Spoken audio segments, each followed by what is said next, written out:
Welcome to the deep dive. We're here to unpack the complex stuff, cut through the noise, and really get you well informed.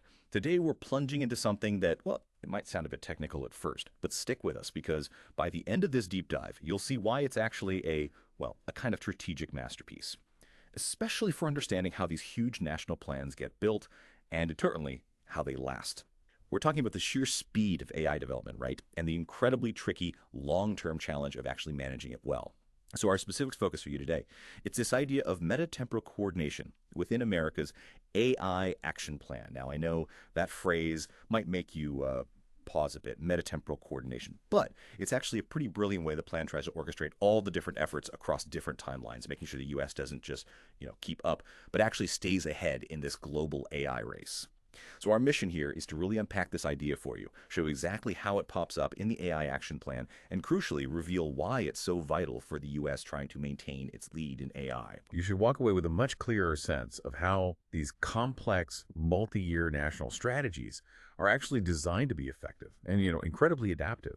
Yeah, absolutely. And to put it simply, this meta-temporal coordination, it's really about intelligently managing who does what, when they do it, and what information they need across different time points, different phases of a process.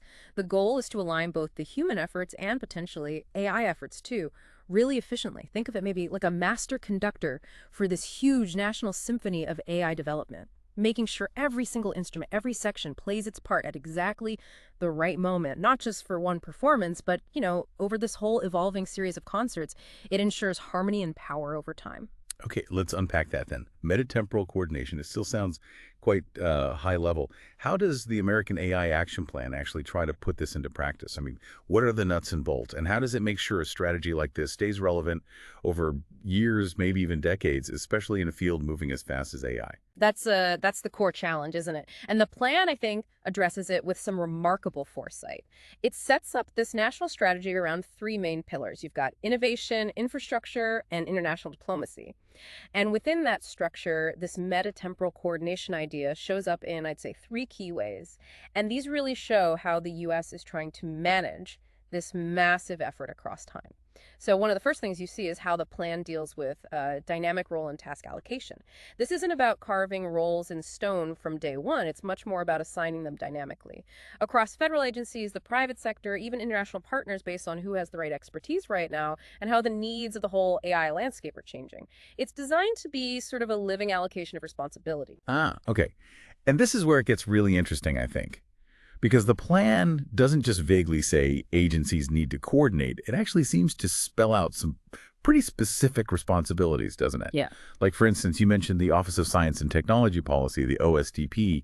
They're leading the charge on identifying and removing regulatory barriers, Yeah. getting rid of the red tape for AI innovation. Exactly. They're focused squarely on that policy side, trying to make sure the environment is, fertile for growth. But then, sort of in parallel, you have the Department of Commerce, specifically through NIST, that's the National Institute of Standards and Technology, and they step in to evaluate AI models for things like bias and security risks. Okay. So it highlights this clear division of labor, right, leveraging very specific technical skills where they're most needed at a given time. Right. And looking further out, the plan brings in the Department of Labor, the DOL, and the Department of Education, ED. And their job is adapting workforce training programs to deal with all the new AI-driven skill demands that are popping up everywhere. So it's trying to make sure workers are actually prepared for new kinds of roles over time, not just reacting after the fact. Precisely. And this really mirrors that meta-temporal principle, assign tasks based on real-time skills and priorities. It's about getting the right expertise engaged at the right moment and, crucially, adapting as those needs shift.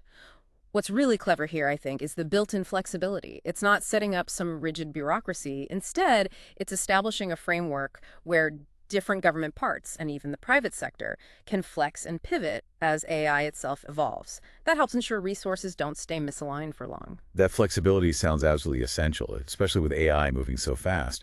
But doesn't a system that dynamic risk, maybe confusion, or agencies stepping on each other's toes, how does the plan try to prevent that? That's a really good question. And the plan's design isn't just about dynamic roles. It also includes that second key aspect, task lifecycle management across time.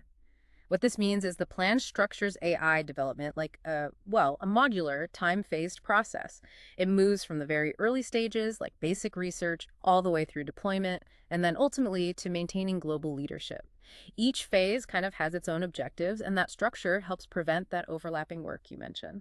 Okay, so you can almost picture it like a journey with clear stages. Pillar I, the one focused on innovation, that covers the early stuff, right? Things like fostering open source AI models, setting up those regulatory sandboxes for testing ideas out safely. That really feels like the initiation and planning phase of this huge project. Exactly. Then you get to Pillar Sec, focused on infrastructure. This tackles the longer-term needs. We're talking about building robust data centers, upgrading the power grid to handle future AI demands, things that take years. This lines up perfectly with what you'd call the execution and monitoring phases of any really big project. It's about getting those foundational elements right for the long haul. Makes sense.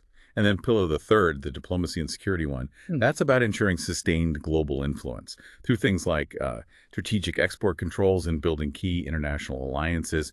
This feels like the review and optimization phase, looking at the long-term impact and securing the U.S. position on the world stage. Precisely. And the plan mentions the Chief Artificial Intelligence Officer Council, the CAIOCC.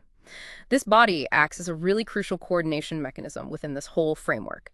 Its job is basically to synchronize these different phases, make sure tasks are sequenced effectively across time, prevent bottlenecks, ensure a smooth flow. But, this raises that critical question again.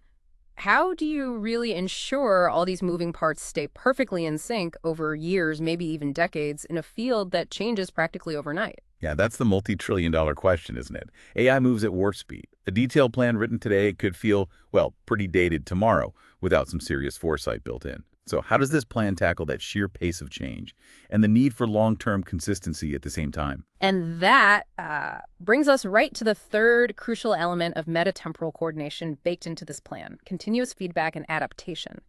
This plan isn't meant to be a static document gathering dust on a shelf. It explicitly incorporates robust feedback loops.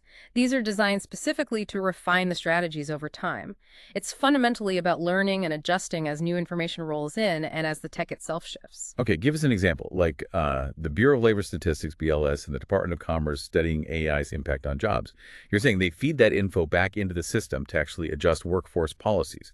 So it's not just a study for study's sake. It's meant to be an active, ongoing adaptation. Exactly. It's not a one-time assessment. It's about continually monitoring and adapting to those economic shifts as AI becomes more deeply integrated. And similarly, you see the Department of Defense, DoD, and the intelligence community, the IC, doing ongoing assessments of how they're adopting AI. They use that to constantly update their own strategies. And NIST is right there evaluating the frontier AI models, looking for national security risks. And those insights feed directly back into policy adjustments. These aren't side projects. They are critical, ongoing assessment loops, ensuring decisions stay data-driven and relevant. So what's the big picture takeaway here? These constant feedback loops, they seem to perfectly align with this meta-temporal coordination idea, using retrospective data like what we've learned from what we just did to actively inform prospective planning what we're going to do next. That sounds like it builds in some serious adaptability, which you'd absolutely need for a long-term AI strategy. Absolutely. Think about those workforce initiatives again. You could imagine maybe even an AI acting as a sort of meta-coordinator, overseeing when and how different training programs get deployed, then monitoring their real-time impact on local job markets, and then dynamically adjusting the curricula based on feedback from how AI adoption is actually playing out in different industries. This ensures workforce skills can evolve, hopefully, perfectly in sync with AI advancements. It maintains that alignment across time. It's really about trying to prevent those big skill gaps before they become huge societal problems. Okay, so stepping back, why is all this meta-temporal coordination, this complex structure, why is it so profoundly important for America's AI action plan? Why go to all this trouble? Well, it's crucial because you're dealing with these incredibly complex multi-year efforts, and they involve such diverse stakeholders, right? Federal agencies, private companies, universities, international allies. Keeping them all aligned and adaptive over time is a monumental task. The real genius of meta-temporal coordination here isn't just that it manages that complexity, it's that it tries to proactively future-proof the national strategy. So instead of just reacting when an unexpected AI challenge pops up or when a huge skill gap suddenly appears, this framework tries to bake in the mechanisms to anticipate and adapt, turning potential crises into more like planned evolutions. Yeah, it sounds like it moves way beyond just traditional static project management. Yeah. More like creating a living, self-correcting national endeavor, Yeah. which is, let's be honest, a pretty stark contrast to some past big national initiatives that maybe struggled or even fell apart when technology shifted rapidly underneath them. So it really is about trying to help the U.S. maintain its AI leadership, right? Preventing those bottlenecks and making sure resources are always deployed optimally, intelligently over the long haul. Precisely. And if you're new to this whole concept, maybe think of meta-temporal coordination, like a hyper-aware, super smart project manager for this massive national AI initiative. It's kind of like using a smart calendar that doesn't just schedule tasks, but also dynamically figures out who should do what based on their current skills and how the whole project is actually progressing in real time. And all the while, it's continuously learning from the past steps to make the future steps better. Take something really concrete, like coordinating large-scale data center construction. That's incredibly complex. It requires aligning permitting processes, energy grid upgrades, workforce training, all stretching over years. This approach means making constant adjustments based on new data, changing tech, evolving needs. It's trying to be the ultimate adaptive blueprint. So there you have it, our deep dive into meta-temporal coordination. Maybe not as scary as it sounds now. It's like the unseen strategic architecture behind America's AI action plan. You've seen how this pretty profound approach enables that dynamic role allocation, the structured task management across different phases, and those absolutely critical adaptive feedback loops, all working together to try and ensure a cohesive, responsive national strategy for the long haul. Yeah, and understanding these kinds of underlying principles, I think it really helps you grasp the level of foresight and, frankly, the sheer complexity involved in trying to shape our future with AI. It reminds us it's not just about the shiny new tech itself, it's about the intricate orchestration of human effort, policy, and intelligence needed to guide that technology responsibly. Definitely. So maybe something for your own reflection as we wrap up. How might this whole idea of meta-temporal coordination be applied elsewhere? Think about other complex, long-term, national, or even global initiatives addressing climate change, improving public health infrastructure, maybe even those really long-term space exploration missions.